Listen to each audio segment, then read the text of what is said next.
Welcome back, dear viewers, and to shed more light on this issue and Egypt's participation in the UNGA meetings and its outcomes, we are joined over the phone by Professor of Political Science at Al-Azhar University, Dr. Hassan Wagih. Dr. Hassan, good afternoon.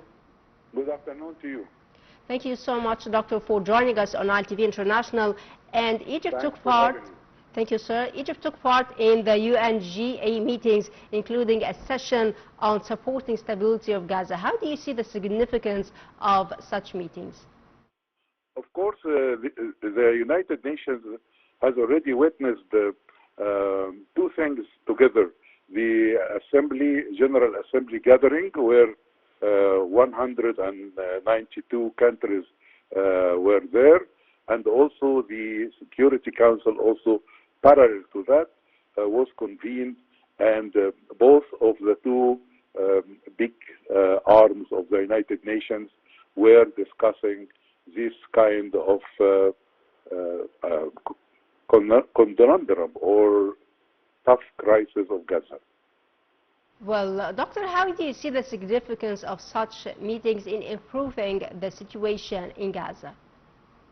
Actually, the meetings showed that there is a great influence happening, and a great pressure is being exerted by the international community. And as you have already witnessed what happened, you know, there were so many good debates that raised the issue of Palestine, that raised the issue of recognition of a Palestinian state, and a call for immediate ceasefire.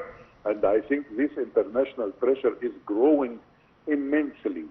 And I think that Egypt is leading that role of having achieved a formula that would put an end to this genocidal war, the war by Yemen, and all the starvation that's taking place.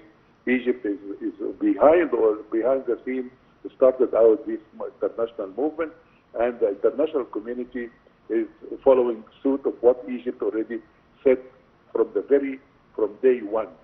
And I think that the words of Dr. Madbouli asserted that. The words of our delegate in the Security Council also asserted that. So I hope this growing international recognition of the problem would have an implementational force. And we have seen that President Trump himself proposed 20.1 solution. He wants to contribute by a solution. Let us see the details of that. But again, it is encouraging somehow that some people are really taking the initiative now to continue a peaceful track and to de-escalate, hopefully. Great. Also, sir, Egypt always asserts its calls for implementing two-state solution as the only mean out to reach a settlement for the Palestinian cause. How do you see the significance, or what is your intake on that? Actually, adopting the two-state solution, as President Abdel Fattah al-Sisi has already confirmed that so many times ago, and now is confirming that this is the only way out of this bloody conflict. Yes. This is the only way for getting the whole area settled, and you will never be able to set the road map for a peaceful track by violence or by wars. Wars will have turns, and if you have the upper hand now, other people and other resistance groups will come up, and the whole thing will never end. So violence will never work out. Peaceful track is the only way out. Negotiating fair and justice that would end up by having two-state solution is the only avenue for de-escalating and for a win-win and a peaceful Middle East. Well, also, Doctor, how do you see the significance of regional alliances in reinforcing Egypt's stance towards the Palestinian cause? Yes, I think that regional-wise, we have seen that Saudi Arabia is taking good steps also. We have seen several partners when it comes to Turkey, Iran. Egypt is trying to coordinate all peaceful avenues for the entire area, to the extent that Egypt has already mediated a solution between the atomic energy and Iran. Why? Because we care about de-escalation in the entire area, and because we know the hazardous result of the war that would be hazardous for everyone. Well, also, Doctor, I would like to ask you, what is your insight on Egypt's proposal for reconstruction conference to discuss measures of Gaza rebuild after war? I think this is from day one. The President has a very well done profile that has details about how to go about it, and I am optimistic by nature, and I would consider that the whole world would have another thought, especially the United States, and I believe that the President Trump will have another thought about and reconsider everything, and I think that people would come to the conclusion that Egypt's decision is the wiser. Egypt's decision was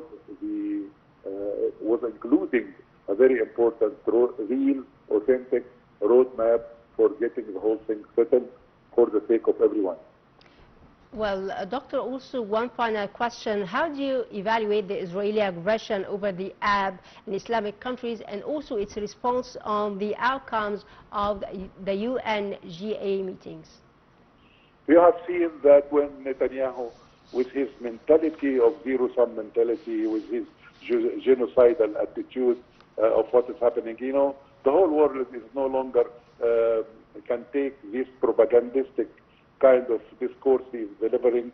And when he tried to speak in the United Nations, everybody went out of the place, and everybody objected to what is being said, because that is really propaganda, misframing, trying to shoulder the blame on one party without looking at what mistakes he is doing for himself, for his country, for his state. If he wants to continue to live in this area, the behavior should radically change. It is not opening fire and making violence.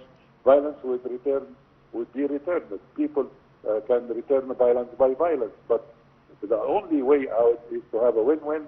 And the experience of Egypt of having 50 years of a peace treaty with the mentality of President Carter should be there for the Israelis and for the Americans to have another thought and to reconsider their stances, because this is the only way out for everyone. Well, Doctor, I will take from your words, and one final last question. How could be the influence of the recent recognition of Palestinian state by several countries by the UNGA meetings, in your opinion? Yeah, the influence is great because of what? Because if the United States insists on using video or misusing veto, misusing of veto all the time, I think that all these countries who already showed their recognition of a Palestinian state will have some kind of separate and individualistic move in the right direction. We have seen Spain making boycotting things. We have seen Spain doing great job. After that, Great Britain and Great France and all these. I'm sorry to say great. No one is great but Allah. But again, these are great European countries that really took stances, and these stances could be developed into individualistic action against what is happening. So I think what's happening because of that recognition. And by the way, there were almost 148 recognition before this move. And this is another wave of recognition. And I hope that people in the entire world would care about restoring the international law. Restoration of the international law could be the title that I would see. It could be going from one step to the other, and right is right. And I hope that we will have a real stop on this stupid war, and peace will prevail in the final analysis with the will of God. Yes, Dr. Hassan Wagih, Professor of Political Science at Al-Azhar University. Thank you so much, sir, for your insight. And the viewers, a short break, and then we will be back, so stay tuned.